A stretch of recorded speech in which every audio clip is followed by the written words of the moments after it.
বাবারা সাইডে দান খয়রাত করবা বাবা। বাবা টাকা পয়সা কাছে তো নেই, দান মান করতে পারবো না নে। এই রমজান মাসে যদি তুমি কানাখুড়া দান করো, আল্লাহ সেই কানাখুড়া দোয়া করলি সেই দোয়া কবুল হয়। তাই নাকি চাচা?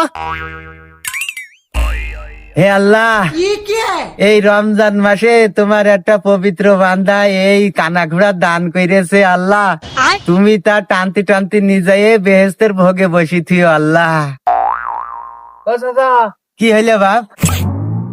এই নাও 100 টাকা, আমার জন্য একটু দোয়া করে দাও। তোমার আর একটা পবিত্র বান্দা 100 টাকা দান করেছে আল্লাহ, তা তুমি টানতে টানতে নিজে বেহেস্তের দরজার গোড়ায় বসি থিও আল্লাহ। কি ব্যাপার চাচা, তুমি ওর বেহেস্তের ভোগে দিলে আর আমার বেহেস্তের 10 গুলাই রাখিয়ে দিলে কেন? ও তো দিয়েছে 200 টাকা, এই জন্য ওর বেহেস্তের ভোগে দিয়েছি। তুমি তো দিলে 100 টাকা, এখন 100 টাকায় তো আর বেহেস্তের ভোগে যাওয়া যায় না বাপ।